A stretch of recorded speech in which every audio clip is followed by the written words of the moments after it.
एक आदमी सोल्जर की यूनिफॉर्म में घूम रहा है और उसको ऑफर आता है कि हम तुम्हारी कंट्री में बहुत सारी मॉस्क फ्री में बिल्ड करना चाहते हैं, लेकिन वो इस ऑफर को रिजेक्ट कर देता है और बोलता है कि हमारे बच्चे भूखे मर रहे हैं, हमें मॉस्क्स नहीं, रोड्स, स्कूल्स और हॉस्पिटल्स चाहिए। ये बंदा है इब्राहिम ट्राओरे, जो अब बर्किना फासो का लीडर है। अफ्रीका के अंदर एक छोटा सा कंट्री कू से पावर में आया है, लेकिन आज पूरे अफ्रीका में इससे ज्यादा पॉपुलर कोई नहीं। फ्रांस, यूएसए जैसे बिग पावर्स इस पे नजर रखते हैं।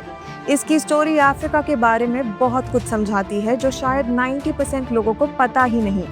इससे पहले इंडिया की इंडिपेंडेंस को भी समझते हैं।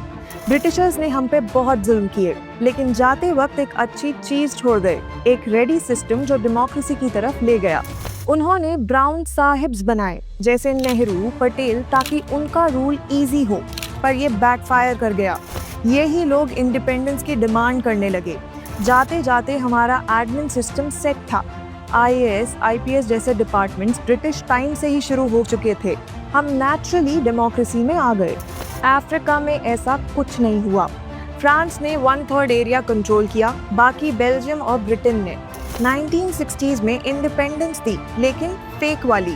देश छोड़ दिया पर कंट्रोल नहीं छोड़ा। पपेट लीडर्स को उठाया, उनको सूट्स पहनाए, पैसे दिए और किंग बना दिया। अग्रीमेंट साइन कराए ताकि फ्रांस दूर से रूल करे। इसको नियो कॉलोनियलिज्म कहते हैं। विदाउट स्टेइंग कंट्रोल करना। कैसे कंट्रोल किया? पहला, military agreements. French troops African basis में रहने लगे, लोकल आर्मीज को ट्रेन करने लगे।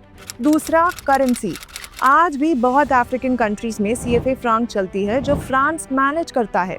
फॉरेन रिजर्व्स का बड़ा हिस्सा फ्रांस में रखा जाता है। करेंसी कंट्रोल मतलब इकोनॉमी कंट्रोल। सिंपल है, बिना अपनी करेंसी के इंडस्ट्रीज कैसे बनाएं, पॉलिसीज कैसे सेट करें। तीसरा है इकोनॉमिक डील्स। अफ्रीका के natural resources, gold, oil etcetera के कॉन्ट्रैक्ट्स फ्रेंच कंपनीज को दिए गए। लीडर्स को कमीशन मिला, लेकिन कंट्रीज पुअर ही रह गई। बर्किना फासो वर्ल्ड्स पुअरेस्ट में से एक है। 1960 से अब तक वहाँ 5 या 6 मिलिट्री कू हुए। हर बार नया आता है, लोग सोचते हैं चेंज होगा, पर नहीं, क्योंकि वेस्टर्न पावर स्ट्रॉन्ग है, इंटेलिजेंस से असैसिनेट करवा सकते हैं। लीडर्स डरते हैं, फ्रांस को चैलेंज ही नहीं करते। फिर आया थॉमस संकारा 1980s में, बर्किना फासो का पहला रियल रेवोल्यूशनरी।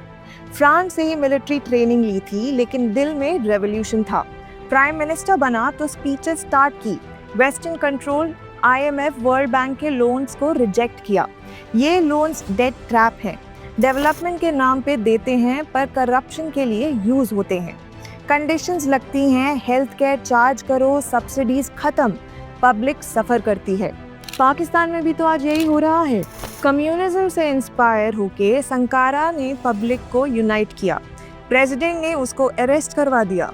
उसका डेप्यूटी ब्लाइस कंपावरे ने कू किया, उसको फ्री किया। पब्लिक संकारा को हीरो मानती थी, पर 1983 में कंपावरे ने अलेजिडली उसको और 14 सपोर्टर्स को असैसिनेट करवा दिया।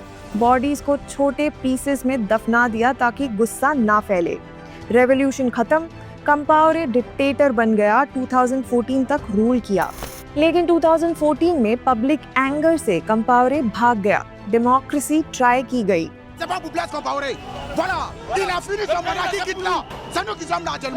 बर्किना फासो में 65% मुस्लिम, 20 to 25% क्रिश्चियन, लेकिन कभी रिलीजन पे फाइट नहीं हुई थी, बहुत ही सेक्युलर। पर 2014 के बाद जिहादिस्ट घुसने लगे, टेररिस्ट अटैक शुरू हुए जो कि पहले कभी नहीं हुए थे। फिर 2022 में इब्राहिम ट्राओरे ने कू किया। 37 साल का मिलिट्री गाय जैसे Sangakkara. IMF loans reject, jihadist पे क्रैकडाउन, फ्रेंच ट्रूप्स को एक्सपेल किया। सीएफए फ्रांक को खत्म करने की बात करता है। सिंपल लाइफ जीता है, यूनिफॉर्म पहनता है, नो लग्जरी कार्स। सऊदी से मॉस्क ऑफर रिजेक्ट किया, बोला हॉस्पिटल स्कूल्स चाहिए। रशिया के पुतिन के साथ अलायंस, बाकी किसी पे ट्रस्ट नहीं।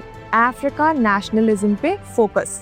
सोशल मीडिया पे इब्राहिम की वीडियोस वायरल हैं, पैन अफ्रीकन हीरो है, पर कुछ बोलते हैं कि ये भी एक दिन डिक्टेटर बन जाएगा। इनिशियली कू के टाइम इसने कहा था मैं शॉर्ट टाइम के लिए हूँ, इलेक्शन 2023 या 24 में करवाएंगे, पर अभी भी कंट्रोल उसके पास। रीजन? थ्रेट्स बहुत है। रूमर है उसके फ्रेंड ने $5 मिलियन असैसिनेशन ऑफर रिजेक्ट कर दिया और बोला कि इससे बेहतर मैं खुद को मार लूंगा। क्या इब्राहिम अफ्रीका बदल देगा या डिक्टेटर बन जाएगा? वो तो टाइम ही बताएगा। कमेंट्स में बताओ, व्हाट डू यू थिंक? ये स्टोरी नियो कॉलोनियलिज्म की है और कैसे इसे लीडर्स फाइट कर रहे हैं।